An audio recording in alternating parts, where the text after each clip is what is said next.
ಎಂದು ಬೆಂಗಳೂರಿನ ಮೈಸೂರು ರಸ್ತೆ ಬ್ಯಾಟರಾಯನಪುರದಲ್ಲಿರುವ ಮೌಂಟ್ ಎವರೆಸ್ಟ್ ಆಂಗ್ಲ ಪ್ರೌಢಶಾಲೆಯಲ್ಲಿ ನಮ್ಮ ಕುಟುಂಬ ಚಾರಿಟಬಲ್ ಟ್ರಸ್ಟ್ ಕಾನೂನು ಜಾಗೃತಿ ಅಭಿಯಾನ ಕಾರ್ಯಕ್ರಮವನ್ನ ಬಹಳ ಅರ್ಥಪೂರ್ಣವಾಗಿ ಕಾನೂನು ಸೇವಕರನ್ನ ಕರೆದು ಮಕ್ಕಳಿಗೆ ಅರಿವು ಜಾಗೃತಿಯನ್ನ ಮೂಡಿಸಿದ್ರು.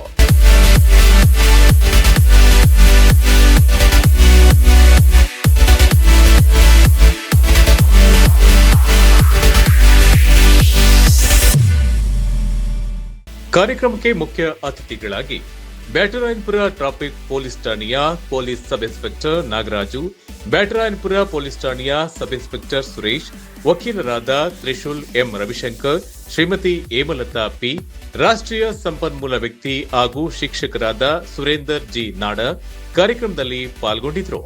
ಈ ಕಾರ್ಯಕ್ರಮವನ್ನ ಎಂ ಮಹೇಶ್ ಕುಮಾರ್ ಕಾರ್ಯದರ್ಶಿಗಳು, ಮೌಂಟ್ ಎವರೆಸ್ಟ್ ಆಂಗ್ಲ ಪ್ರೌಢಶಾಲೆ ಹಾಗೂ ಶಾಲೆಯ ಮುಖ್ಯ ಶಿಕ್ಷಕರಾದ ಶ್ರೀಮತಿ ರಮಾದೇವಿ ಪಿ ರವರು ಹಾಗೂ ಅವರ ಶಿಕ್ಷಕರ ತಂಡ ಹೆಚ್ಚಿನ ಆಸಕ್ತಿ ವಹಿಸಿ ಕಾರ್ಯಕ್ರಮವನ್ನ ಅಚ್ಚುಕಟ್ಟಾಗಿ ಯಶಸ್ವಿಯಾಗಿ ನಡೆಸಲು ಸಹಕಾರವನ್ನ ನೀಡಿ ಕಾರ್ಯಕ್ರಮವನ್ನ ನಡೆಸಿಕೊಟ್ರು.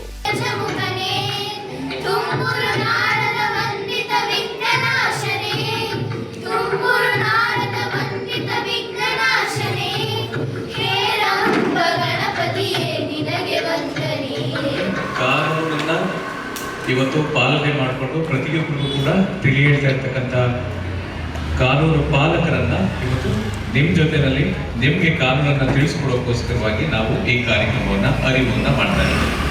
ಇದನ್ನ ನಮ್ಮ ಕುಟುಂಬ ಚಾರಿಟಬಲ್ ಟ್ರಸ್ಟ್ ಇದು 3ನೇ ಕಾರ್ಯಕ್ರಮ ನಿಮ್ಮ ಶಾಲೆಯಲ್ಲಿ ಮಾಡ್ತಾ ಇರ್ತಕ್ಕಂಥದ್ದು. ಸರಿ ತಪ್ಪು ಯಾವುದು ಅನ್ನೋದನ್ನ ಅರ್ಥ ಮಾಡ್ಕೊಳ್ಳುವಂಥದ್ದೇ ಒಂದು ಅರಿವು. ಒಂದು ವಿಷಯವನ್ನ ತಿಳ್ಕೊಂಡು ಅರ್ಥ ಮಾಡಿಕೊಂಡು ಅದನ್ನ ಜೀವನದಲ್ಲಿ ಸರಿಯಾಗಿ ನಾವು ಬದುಕುವುದೇ ಒಂದು ಅರಿವು. ಅರಿವು ಮನುಷ್ಯನ ನಿಜವಾದ ಸಂಪತ್ತು, ಹಣ ಅಲ್ಲ. ನಾವು ಕಾನೂನನ್ನ, ಜ್ಞಾನವನ್ನ ಸರಿಯಾದ ರೀತಿಯಲ್ಲಿ ತಿಳ್ಕೊಂಡು ಅದನ್ನ ಅಳವಡಿಸಿಕೊಂಡು ಬದುಕೋದೇ ಅದೇ ಒಂದು. ಮೊದಲಿಗೆ ದೀಪ ಬೆಳಗುವ ಮೂಲಕ ಕಾರ್ಯಕ್ರಮಕ್ಕೆ ಚಾಲನೆಯನ್ನ ನೀಡಿ ಕಾರ್ಯಕ್ರಮವನ್ನ ಪ್ರಾರಂಭಿಸಲಾಯಿತು. ನಂತರ ಎಲ್ಲ ಅತಿಥಿ ಗಣ್ಯರು ಕಾನೂನು ಗೊತ್ತಿಲ್ಲದೆ ಹಕ್ಕುಗಳ ಅರ್ಥವಿಲ್ಲ, ಕಾನೂನು ಪಾಲನೆ ಇಲ್ಲದೆ ಸಮಾಜಕ್ಕೆ ಶಾಂತಿ ಇಲ್ಲ ಎಂಬ ಮಂತ್ರದೊಂದಿಗೆ ಮಕ್ಕಳಿಗೆ ಕಾನೂನಿನ ಬಗ್ಗೆ ಉದಾಹರಣೆಗಳನ್ನ ನೀಡಿ ಅರಿವು ಮೂಡಿಸಿದ್ರು. Cyber crime, drugs mafia, NDPS ಈಗಿನ ಮಕ್ಕಳಲ್ಲಿ ಅತ್ಯಂತ ವೇಗವಾಗಿ ದುರ್ಬುದ್ಧಿಗಳು ಬೆಳೀತಾ ಇರೋದು ಈ ಸಮಾಜದ ಒಂದು ದೊಡ್ಡ ಆಘಾತಕಾರಿ ಸಂಗತಿ. ಸೈಬರ್ ಕ್ರೈಮಲ್ಲಿ ಎಷ್ಟು ಮೋಸ ಮಾಡ್ತಾರಂದ್ರೆ ಪರ್ ಡೇ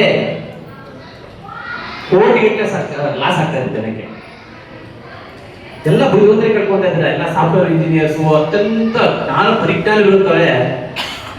ಏನು ಗಿಫ್ಟ್ ಆಸೆಗಳಿಗೆ ಅದಕ್ಕೆ ಇದಕ್ಕೆ OTP ಕೊಡೋದು, ಇದರಿಂದ ಸುಮಾರು ನಮ್ಮ ಸಮಾಜದ ಆರ್ಥಿಕ ವ್ಯವಸ್ಥೆಯನ್ನು ಬಿಡುಗಡೆ ಮಾಡ್ತಾ ಇದೆ. ಇದರ ಬಗ್ಗೆ ಅತ್ಯಂತ ನಾವು ಅವೇರ್ನೆಸ್ ಆಗಿದೆ. ಯಾರೇ ಚಿಕ್ಕ ಮಕ್ಕಳು ದಯವಿಟ್ಟು ವಾಹನಗಳನ್ನ ಚಾಲನೆ ಮಾಡಬೇಡಿ. ವಾಹನಗಳನ್ನ ಚಾಲನೆ ಮಾಡಿದಾಗ ಅದರ ರೆಸ್ಪಾನ್ಸಿಬಿಲಿಟಿ ಎಲ್ಲ ಗಾಡಿ ಮಾಲೀಕರಿಗೆ. ನೀವು ಸಣ್ಣ ತಪ್ಪು ಮಾಡಿ ಲೈಸೆನ್ಸ್ ಖುಷಿ ಹೋಗ್ತೀರಾ, ಎಲ್ಲ ಅರ್ಜೆಂಟ್ ಮಾಡ್ತೀರಾ, ಎಲ್ಲ ಹೆಚ್ಚು ಕಡಿಮೆ ತಂದೆ ತಾಯಿಗೆ ಹೋಗ್ತಾರೆ.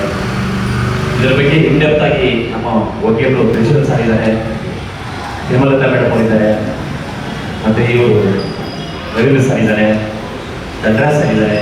ಕಾನೂನು ಬಗ್ಗೆ ನನಗಿಂತ ತುಂಬ ಅರಿವಿರ್ತಕ್ಕಂಥ ಮೇಡಮ್ ಅವರು ಮತ್ತು ವಿಶ್ವಾಸ ಸರ್ ಇದ್ರ ಬಗ್ಗೆ ಇನ್ಡೆಪ್ತ್ ಆಗಿ ಹೇಳ್ತಾರೆ. ನಾನು ಜನರಲ್ಲಾಗಿ ಹೇಳ್ತೀನಿ, ಸಮಾಜದಿಂದ ಹೇಗೆ ಬದುಕಬೇಕು, ಸಮಾಜದ ಹೇಗೆ ಕಟ್ಟಬೇಕು, ತಂದೆ ತಾಯಿ ನಾವು ಹೇಗೆ ರೆಸ್ಪೆಕ್ಟ್ ಮಾಡಬೇಕು, ಟೀಚರ್ಸ್ನ ಹೇಗೆ ರೆಸ್ಪೆಕ್ಟ್ ಮಾಡಬೇಕು, ನಮ್ಮ ಸಮಾಜದಲ್ಲಿ ಹೆಣ್ಮಕ್ಳನ್ನ ಹೇಗೆ ಗೌರವ ಕೊಡಬೇಕು, ಇದನ್ನೆಲ್ಲ ನಾವು ರೂಢಿಸ್ಕೋಬೇಕು. ಬೇರೆ ರೀತಿ ಭಯ ಅಲ್ಲ, ಕಾನೂನು ರೀತಿಯ ಭಯ ಹುಡ್ಸಕ್ಕೆ ನಿಮಗೆ ನಾವು ದಂಡ ಹಾಕ್ತೀವಿ. ನಾವು ಯಾರೂ ನಿಮ್ಮ ಮೇಲೆ ವೈಯಕ್ತಿಕವಾಗಿ ದ್ವೇಷ ಇರೋದು, ಪಬ್ಲಿಕ್ ಮೇಲೆ ನಿಮ್ಗೆ ಆಡ್ಬೇಕಂತ ನಮ್ಗೆ ಒತ್ತಡ ಇರೋದಿಲ್ಲ. ನೀವು ಮಾಡಿದ ತಪ್ಪು ನಿಮ್ಗೆ ಅರಿವಾಗಲಿ, ನೀವು ನೆಕ್ಸ್ಟ್ ಅದನ್ನು ಮಾಡಬೇಕು ಒಂದು ಉದ್ದೇಶಕ್ಕೋಸ್ಕರ ನಾವು ದಂಡ ಹಾಕ್ತೀವಿ. ದಯವಿಟ್ಟು ಯಾರು ಪೊಲೀಸರನ್ನ ತಪ್ಪು ತಿಳ್ಕೊಬೇಡಿ. ಬೆಂಗಳೂರು ಸಿಟಿ ಟ್ರಾಫಿಕ್ಕು ಬರೀ ಜಾಮ್ ಆಗೋದಕ್ಕೆ ಒಂದೇ ಕಾರಣ ಅಲ್ಲ. ಬೆಂಗಳೂರು ಸಿಟಿಯಲ್ಲಿ 30 ಲಕ್ಷ 35 ಲಕ್ಷ ವೆಹಿಕಲ್ಗಳಿಗೆ ರಸ್ತೆ ಮಾತ್ರ ಇರೋದು. ಆದರೆ 1 ಕೋಟಿ 30 ಲಕ್ಷ ವೆಹಿಕಲ್ಗಳನ್ನ ಓಡಿಸ್ತಾ ಇದ್ದೀವಿ ನಾವು ಬೆಂಗಳೂರಲ್ಲಿ. ಆ 1 ಕೋಟಿ 30 ಲಕ್ಷ ವೆಹಿಕಲ್ಗಳನ್ನ ನಾವು ಬ್ರಿಡ್ಜ್ ಮಾಡಿ, ರೋಡ್ ಮಾಡಿ, ಅದು ಮಾಡಿ, ಇದು ಮಾಡಿ ಅಂತ ನಾವು ಸರ್ಕಾರನ ಹೇಳಿದ್ರು ಆಗಕ್ಕೆ 20-30 ವರ್ಷ ಆಗ್ತದೆ. ಆ 1 ಕೋಟಿ 30 ಲಕ್ಷ ಜನ ವೆಹಿಕಲ್ ಇರಲ್ಲ, ಅದನ್ನು 30 ಲಕ್ಷ ವೆಹಿಕಲ್ ಹೋಗೋ ರಸ್ತೆಯಲ್ಲಿ ನಾವು ಅದನ್ನ ಸರಿಸಮಾನವಾಗಿ ನಾವೆಲ್ಲರೂ ಕಲ್ಸ್ಕೊಡ್ಬೇಕು. ಅದಕ್ಕೆ ಸಿಗ್ನಲ್ ಇರೋದು ಸ್ವಲ್ಪ ಸಿಗ್ನಲ್ ವೇಟ್ ಮಾಡಬೇಕಾಗುತ್ತೆ. ಯಾರನ್ನು ಹೊಡಿಬಾರ್ದು, ಯಾರು ಇರ್ತಾರೆ. ನಿಮ್ಮೊಬ್ಬರೇ ಬಿಟ್ಬಿಡಿದ್ರೆ ಪಕ್ಕದಲ್ಲಿ ನಾಲ್ಕು ರೋಡವ್ರು ಎಲ್ಲ ಹೋಗ್ತಾರೆ. ಅವ್ರನ್ನ ಬಿಡ್ಬೇಕಾದ್ರೆ ನಿಮ್ಮನ್ನು ನಿಲ್ಲಿಸ್ಬೇಕಲ್ಲ. ನಿಲ್ಲಿಸೋ ಉದ್ದೇಶ ಅದೇ. ನಿಮ್ಮನ್ನು ನಿಲ್ಲಿಸೋದ್ರಿಂದ ನಮಗೇನು ಹೋಟೆಲ್ ಮೇಲೆ ಬರೋದಿಲ್ಲ, ಇಲ್ಲ ಅದರಿಂದ ಆದಾಯ ಇರೋದಿಲ್ಲ. ಕಾನೂನನ್ನು ಪಾಲನೆ ಮಾಡಬೇಕು. ಒಬ್ಬರು ನಿಲ್ಲಿಸೋಬ್ರು ಬಿಟ್ಟರೆ ಅವರು ಹೋಗ್ತಾರೆ, ನೀವು ಹೋಗ್ತೀರಾ. ಅದನ್ನು ವೆಯ್ಟ್ ಮಾಡಿ. ಸೀರಿಯಲ್ ಕೆಲವರೆಲ್ಲ 1 ನಿಮಿಷ 2 ನಿಮಿಷ ನಿಲ್ಲಿಸ್ಬಿಟ್ಟೆ ಹೆಂಗೆ ಆರ ನೋಡ್ತಾ ಇದ್ದಂತೆ ನಮ್ಗೆ ಇರಿಟೇಟ್ ಆಗ್ಬಿಟ್ಟು ನಮಗೆ BP ಶುಗರ್ ನಾವು ಜಗಳ ಮಾಡೋ ಸ್ಥಿತಿ ನೀವೇ ಪರಿಸ್ಥಿತಿನ ಕ್ರಿಯೇಟ್ ಮಾಡ್ತೀರಾ. ದಯವಿಟ್ಟು ಅದನ್ನು ಮಾಡಬೇಡಿ ದಯಮಾಡಿ. ಒಂದು 35 ಇಂದ 40 ಸೆಕೆಂಡ್ ಒಂದು ಹುಡುಗಿನ ಕಂಟಿನ್ಯೂ ಆಗಿ ನೋಡಿದ್ರು ಕೂಡ ಅಫೆನ್ಸ್. ಅರ್ಥ ಆಯ್ತಾ? 30 ಸೆಕೆಂಡ್ ಭಯ ಬೀಳ್ತಾರೆ ಅದ್ರ ಬಗ್ಗೆ ಗೊತ್ತಿದೆ. ಇನ್ನು ನೀವು ಹೆಚ್ಚೆಚ್ಚು ಏನಂದ್ರೆ ನೀವು ಮೊಬೈಲ್ ನೋಡ್ತಾ ಇರ್ತೀರಿ. ಮೊಬೈಲ್ ಅಲ್ಲಿ ಸಾಕಷ್ಟು ಒಳ್ಳೆ ಕೆಲಸಗಳಿದ್ದಾವೆ, ಅದನ್ನ ನೋಡಲ್ಲ ನೀವು. ನೀವೇನ್ ಮಾಡಿದ್ರಿ ಹೇಳಿ? ಮೊಬೈಲ್ ಅಲ್ಲಿ ರೀಲ್ಸೋ ಚಾಟಿಂಗೋ ಅಥವಾ ಎಲ್ಲರಿಗೂ ಹೋಗಲ್ಲ ಒಂದು ಸೆಲ್ಫಿ ಅಲ್ವಾ? ಎಷ್ಟೋ ಜನ ಸೆಲ್ಫಿ ತೆಗೆದು ಹೋಗಿ ಮೇಲಿಂದ ಹೈಟಿಂದ ಬಿದ್ದು ಡೆತ್ ಆಗಿದ್ದಾರೆ, ಅರ್ಟು ಮಾಡ್ಕೊಂಡಿದ್ದಾರೆ. ಸೆಲ್ಫಿ ಹಾಕೋದ್ರಿಂದ ಏನಾಗುತ್ತಪ್ಪ ಅಂತಂದ್ರೆ ಆ ಫೋಟೋಗಳನ್ನ ನ್ಯೂಡ್ ಫೋಟೋಗಳನ್ನ ಮಾಡ್ಬಿಟ್ಟು ಸೋಷಿಯಲ್ ಮೀಡಿಯಾದಲ್ಲಿ ಅಪ್ಲೋಡ್ ಮಾಡ್ತಾರೆ. ಮತ್ತೆ ನಿಮಗೆ ಕಾಲ್ ಮಾಡ್ತಾರೆ, ನಿಮ್ಗೆ ಎಷ್ಟು ದುಡ್ಡು ಕೊಡಿ, ಇಲ್ಲಾಂದ್ರೆ ನಿಮ್ ಫೋಟೋ ತೆಗಿತೀನಿ, ಇಲ್ಲಾಂದ್ರೆ ನಾನು ಸೋಷಿಯಲ್ ಮೀಡಿಯಾದಲ್ಲಿ ಅಪ್ಲೋಡ್ ಮಾಡ್ತೀನಿ ಅಂತ ನಿಮ್ಮನ್ನ ಏನ್ ಮಾಡ್ತಾರೆ? ಬ್ಲಾಕ್ ಮೇಲ್ ಮಾಡ್ತಾರೆ. ಅವಾಗ ನೀವು ಅನ್ಕೋತ ಕೊಡ್ತೀರಿ, ಸ್ಟೇಷನ್ಗೆ ಬರ್ತೀರಿ. ಒಂದೇ ದಿನದಲ್ಲಿ ಇಮಿಡಿಯೇಟ್ಲಿ ಫೋಟೋ ರಿಮೂವ್ ಮಾಡಕ್ಕಾಗಲ್ಲ. ಸೋಷಿಯಲ್ ಮೀಡಿಯಾದಲ್ಲಿ ನಾವೇನಪ್ಪ ಅಂದ್ರೆ ರಿಕ್ವೆಸ್ಟ್ ಕಳಿಸಿದ್ರೆ 2-3 ದಿನ ಆಗುತ್ತೆ ಅಲ್ಲಿಂದ ಬರೋದು. ಅರ್ಥ ಆಯ್ತಾ? ಆಲ್ರೆಡಿ ಏನಂದ್ರೆ ಕಾನೂನು ಬಗ್ಗೆ ಸಾಕಷ್ಟು ಹೇಳಿದರೆ. ಪೋಕ್ಸೋ ಏನ್ ಹೇಳಿ? ಮದುವೆ ಕಂಪ್ಲೇಂಟ್ ಕೊಟ್ಟರು ಕೂಡ ಹುಡುಗಿ ಮೇಲೆ FIR ರಿಜಿಸ್ಟರ್ ಆಗುತ್ತೆ. ನೆನಪಿರ್ಲಿ ನಿಮ್ಗೆ. ಯಾಕಂದ್ರೆ ನಮ್ಮಲ್ಲಿ ಆಗ್ತಾ ಇರೋದೇನಪ್ಪಾ ಅಂದ್ರೆ ಈ ಪೋಕ್ಸೋ ಏನಿದೆಯಲ್ಲ, ಮಕ್ಕಳ ಮೇಲಿನ ಲೈಂಗಿಕ ದೌರ್ಜನ್ಯದ ಒಂದು ಕಾಯ್ದೆ ಏನಿದೆ ಗೊತ್ತಾ? ಹುಡುಗಿ ಕೂಡ ಏನಪ್ಪಾ ಅಂತಂದ್ರೆ ಹುಡುಗನ ಕರ್ಕೊಂಡು ಹೋದ್ರೆ ಅವ್ರ ಮೇಲೆ FIR ಮಾಡಿದೀವಿ. ಅವ್ರು ಏನಪ್ಪಾ ಅಂದ್ರೆ 18 ವರ್ಷದ ನಂತರ ಯಾರು ಮೇಜರ್ ಇರ್ತಾರೆ ಅವ್ರ ಮೇಲೆ ಆಕ್ಷನ್ ಆಗುತ್ತೆ. ಒಂದ್ ವೇಳೆ ಇಬ್ರು ಮೈನರ್ ಇದ್ರೆ ಇಬ್ರು ಮೇಲೆ ಕೇಸ್ ರಿಜಿಸ್ಟರ್ ಆಗುತ್ತೆ. ಏನಂದ್ರೆ ಇಷ್ಟೇ, ಜೈಲಿಗೆ ಕಳಿಸಲ್ಲ. ಎಲ್ಲಿ ಕಳ್ತೀವಿ? ಅರ್ಥ ಆಯ್ತಾ? ಜೂನಿಯರ್ ಕೋರ್ಟ್ಗೆ ಕೊಡಿಸ್ ಮಾಡ್ತೀವಿ ನಾವು. ಸ್ಟೇಟ್ ಹೋಮ್ಗೆ ಮಹಿಳೆಯರಿದ್ರೆ ಸ್ಟೇಟ್ ಹೋಮ್ಗೆ, ಹುಡುಗಿಯರಿದ್ರೆ ಸ್ಟೇಟ್ ಹೋಮ್ಗೆ, ಇಲ್ಲಾಂದ್ರೆ ಪರಿವೀಕ್ಷಣಾಲಯ ಅಂತಿದೆ. ನೀವು ಚೆನ್ನಾಗಿರ್ಬೇಕು ಅಂತೇಳಿ ಅವ್ರು ರಿಸ್ಕ್ ತಗೊಂಡು ನಿಮ್ಮ ಸೇವೆಯನ್ನು ಮಾಡ್ತಿದ್ದಾರೆ. ನೀವು ಯಾವತ್ತೂ ಕೂಡ ಸರಿಗೆ ಹೇಳಿದಾಗೆ ಯಾವತ್ತೂ ಕೂಡ ಮೊದಲಿಗೆ ನಿಮ್ಮ ತಂದೆ ತಾಯಿಗೆ ಮೋಸ ಮಾಡಬಾರ್ದು. ಏನ್ ಮೋಸ ಮಾಡಬಾರ್ದು? ಒಂದು ವೇಳೆ ನಮ್ಮಿಂದ ಅಫೆನ್ಸ್ ಆದ್ರೆ, ತಪ್ಪಾದ್ರೆ, ಅಸಭ್ಯ ವರ್ತನೆ ಮಾಡಿದ್ರೆ, ಕೆಟ್ಟವನು ನೀನು ಅಷ್ಟು ಬಿಟ್ಟು ಅಂತ ನೀವು ಬಯಸ್ಕೊಂಡ್ರೆ, ನೀವು ನಿಮ್ಮ ತಂದೆ ತಾಯಿ ಎಣಿಸ್ದಾಗೆ ಮಾಡ್ಲಿಲ್ಲ, ನೀವು ಅವರಿಗೆ ಮೋಸ ಮಾಡ್ತಿದ್ದ ಅರ್ಥ. ನೀವು ಚೆನ್ನಾಗಿ ಓದಬೇಕು, ಅವ್ರು ಹೇಳಿದ್ರೆ ಕೇಳಬೇಕು. ಆವಾಗ ನೀವು ಖಂಡಿತ ನಿಮ್ಮ ಜೀವನ ತುಂಬಾ ಚೆನ್ನಾಗಿರುತ್ತೆ ಅಂತ ಹೇಳಲಿಕ್ಕೆ ಇಷ್ಟಪಡ್ತೇನೆ ನಾನು. ಮಕ್ಕಳೇ, ನಿಮ್ಮ ಜೀವನದಲ್ಲಿ ಪ್ರತಿಯೊಬ್ಬ ಮಗುವಿನ ಜೀವನದಲ್ಲಿ ಕೆಟ್ಟ ಘಟನೆಗಳು ಇದೆ. ನಿಮ್ಮ ಜೀವನದಲ್ಲಿ ಒಳ್ಳೆದನ್ನು ಬಯಸೋದು 3 ಜನ. ಯಾರು ಹೇಳ್ತೀರಾ? ಯಾರು ಹೇಳಿ? ಹೇಳಮ್ಮ. Very good. ಕ್ಲಾಸ್ ಅವರಿಗೆ ನೋಡಿ, ನಿಮ್ಮ ಹಿತವನ್ನು ಬಯಸೋದು, ಒಳ್ಳೆಯದನ್ನು ಬಯಸೋದು 3 ಜನ ಮಾತ್ರ. ಎಲ್ಲ ಮಕ್ಕಳಿಗೆ, ಕೆಲವು ಮಕ್ಕಳು ಇರ್ತಾರೆ, ಅವರ ಮಾವ ಇರ್ತಾರೆ, ಚಿಕ್ಕಪ್ಪ ದೊಡ್ಡಮ್ಮ ಎಲ್ಲ ಇರ್ತಾರೆ.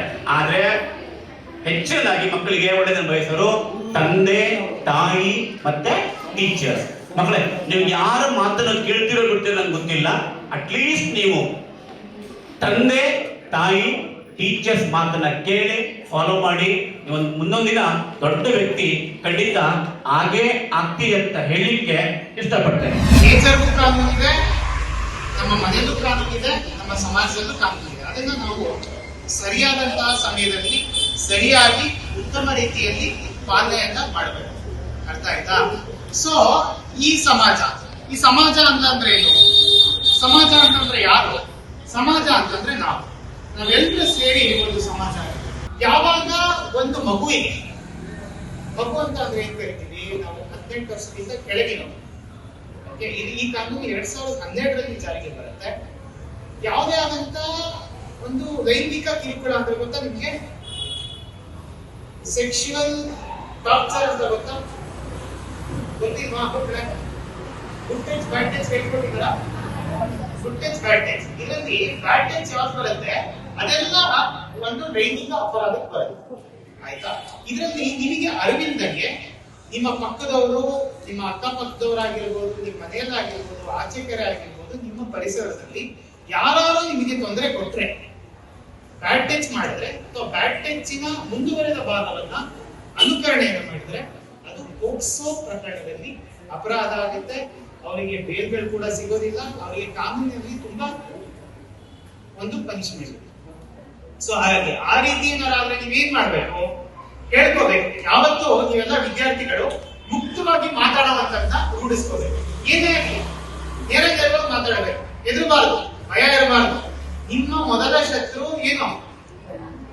ನಿಮ್ಮ ಮೊದಲ ಶತ್ರು ನಿಮ್ಮ ಭಯ, ನಿಮ್ಮ ಅಂಜಿಕೆ, ನಿಮ್ಮ ಹೆದರಿಕೆ. ಅದರಿಂದ ಯಾವತ್ತೂ ಆಚೆ ಬರ್ತೀರೋ ಯಾವುದಾದಂತ ಕ್ರಿಮಿನಲ್ ಪ್ರಕರಣಗಳು ನಡೆಯೋದಿಲ್ಲ. ಹಾಗೇನೆ ನಡೀತಾ ಇರುವಂತ ಪ್ರಕರಣಗಳು ಕೂಡ ಕಮ್ಮಿ ಆಗುತ್ತೆ. ಎಲ್ಲರೂ ಇದೀವಲ್ಲ ನಾವು, ಇದರಲ್ಲಿ ದೊಡ್ಡ ದೊಡ್ಡ ಗಣ್ಯರಾಗುವಂತವ್ರು ಎಲ್ಲರೂ ಇದ್ದೀರಾ, ಒಳ್ಳೆಯದಾಗೋರು ಇದ್ದೀರಾ, ಕೆಟ್ಟ ಕಡೆ ದಾರಿಗೆ ಹೋಗುವಂತವ್ರು ಇರ್ಬೋದು. ಸೊ ಅದು ಆಗಬಾರ್ದು, ಅದು ನಡೀಬಾರ್ದು. ಎಲ್ಲ ಒಂದು ಇನ್ಫಾರ್ಮೇಶನ್ ಕೊಡ್ಬೇಕು, ನಿಮ್ಗೆಲ್ಲ ಒಳ್ಳೇದಾಗ್ಬೇಕು. ನೀವ್ ಯಾವ್ದು ಚಿಕ್ಕವರಿದ್ದಾಗಲೇ ನಿಮ್ಗೆ ತಿಳ್ಕೊಂಡ್ರೆ ದೊಡ್ಡವರಾದ್ಮೇಲೆ ಯಾವ್ದು ಆ ತರ ತಪ್ಪನ್ನ ಮಾಡಲ್ಲ ಅಂತ ಹೇಳಿ ಬಂದಿರೋದು. ಪೊಲೀಸ್ ಡಿಪಾರ್ಟ್ಮೆಂಟ್ ಇಂದ ಬಂದಿದ್ದಾರೆ, ಎಜುಕೇಶನ್ ಡಿಪಾರ್ಟ್ಮೆಂಟ್, ಅಡ್ವೊಕೇಟ್ಸ್ ಅವರು ಅಲ್ವಾ, ಚಂದ್ರಶೇಖರ್ ಸರ್, ಮತ್ತೆ ಪೂರ್ಣ ಮೇಡಮ್, ಅವ್ರದೇ ಸ್ಕೂಲ್ ಇರುತ್ತೆ. ಅವ್ರ ಸ್ಕೂಲಲ್ಲಿ ಸಾವಿರಾರು ಜನ ಮಕ್ಕಳಿದ್ದಾರೆ. ಹಂಗೂ ಅವರು 100 ಜನ ಮಕ್ಕಳಿದ್ರು ಸರಿ, ಅವ್ರಿಗೆ ಅವೇರ್ನೆಸ್ ಪ್ರೋಗ್ರಾಮ್ ಅಲ್ಲಿ ನಾನು ಬಂದು ಸಾಥ್ ಕೊಡ್ತೀನಿ ಅಂತ ಬಂದಿದ್ದಾರೆ. ಸೊ ನಾನು ಜಾಸ್ತಿ ಟೈಮ್ ತಗೊಳಲ್ಲ. ಸರ್ ಹೇಳ್ದಂಗೆ ನೀವೆಲ್ಲ ಜಲ್ದಿ ಹೋಗ್ಬೇಕಂತೆ, ಜಲ್ದಿ ಹೋಗ್ಬೇಕ ಕೇಳ್ತೀರಾ? ನನ್ನ ಒಂದೆರಡು ಮಾತ್ರ ಕೇಳ್ತೀರಾ? ಫಸ್ಟ್ ಹೇಳ್ತೀನಿ, ಯಾರಿಗೂ ಹರ್ಟ್ ಮಾಡಬಾರ್ದು ಫಸ್ಟ್ ಆಫ್ ಆಲ್. ಬಿಕಾಸ್ ಬೇರೆಯವರ ರೈಟ್ಸ್ ನ ಕಾಪಾಡೋದು ನಮ್ ಡ್ಯೂಟಿ ಆಗಿದೆ. ಬೇರೆಯವ್ರ ರೈಟ್ಸ್ ನಮ್ ಡ್ಯೂಟಿ. ಗಾಡಿ ಹೋಗ್ತಾ ಇರೋ ಸುಮ್ಮನೆ ಹೊಡ್ಕೊಂಡು ಹೋಗ್ಬಿಟ್ರೆ ಪಾಪ ಅವ್ನ ಪಾಡ್ ಹೋಗ್ತಿರ್ತಾನೆ, ಅವ್ನು ಹೊಡಿಯೋದು ಸ್ಕೂಲಲ್ಲೇ ಆಗ್ಲಿ. ಏನೋ ಆ ತರ ಮಾಡಿದ್ರೆ ತಪ್ಪಲ್ವಾ? ನಮ್ಗೆ ನಮ್ಗೆ ನೋವಾಗತ್ತಲ್ವಾ? ಸೊ ಆ ತರ ಮಾಡಬಾರ್ದು, ಯಾರಿಗೂ ನೋವು ಕೊಡಬಾರ್ದು. ಪ್ರತಿಯೊಬ್ರು ಕೂಡ ಬರೀ ಹೇಳೋದಲ್ಲ, ನಾವು ಕೇಳುವಂತಹ ತಾಳ್ಮೆ, ಕಲಿಯುವಂತಹ ಹುಮ್ಮಸ್ಸು ನಮ್ಮಲ್ಲಿ ಸದಾ ಇರಬೇಕು. ನಾವು ಕಲಿಯುವ ಜೊತೆಗೆ ಕಲಿಸಬೇಕು ಅನ್ನೋದೇ ಈ ಅರಿವಿನ ಒಂದು ಉದ್ದೇಶ. ನಮ್ಮ ಕುಟುಂಬ ಚಾರಿಟಬಲ್ ಟ್ರಸ್ಟ್ ಹಾಗೂ ಆ ತಂಡದ ಉದ್ದೇಶ ಎಲ್ಲ ವಕೀಲರನ್ನ ಜೊತೆಗೂಡಿಸಿಕೊಂಡು ಕಾನೂನು ಸುವ್ಯವಸ್ಥೆಯನ್ನ ಕಾಪಾಡ್ತಾ ಇರ್ತಕ್ಕಂಥ ಪೊಲೀಸ್ ಇಲಾಖೆಯನ್ನ ಬಳಸಿಕೊಂಡು ಎಲ್ಲ ಶೈಕ್ಷಣಿಕ ಕ್ಷೇತ್ರದಲ್ಲಿ ದುಡಿತಾ ಇರ್ತಕ್ಕಂಥ ಎಲ್ಲ ಶಿಕ್ಷಕರನ್ನ ಒಳಗೊಂಡಂತೆ ಮಕ್ಕಳಿಗೆ, ಈಗ ಒಂದು ಮಾತಿದೆ, ಬೆಳೆಯುವ ಪೈರು ಮೊಳಕೆಯಲ್ಲಿ. ಆ ಮೊಳಕೆಯನ್ನು ಹೊಡಿತಾ ಇರ್ತಕ್ಕಂಥ ನಿಮ್ಮಂತ ಇಂದಿನ ಮಕ್ಕಳೇ ಮುಂದಿನ ದೇಶದ ಪ್ರಜೆಗಳು, ದೇಶದ ಆಸ್ತಿ ನೀವೆಲ್ಲ. ಆ ಆಸ್ತಿಯನ್ನ ರಕ್ಷಣೆ ಮಾಡಬೇಕಾಗಿರ್ತಕ್ಕಂಥದ್ದು ಪ್ರತಿಯೊಬ್ಬ ಈ ಸಮಾಜದಲ್ಲಿ ಇರ್ತಕ್ಕಂಥ ಪ್ರತಿಯೊಬ್ಬ ನಾಗರಿಕನ ಒಂದು ಆದ್ಯ ಕರ್ತವ್ಯ.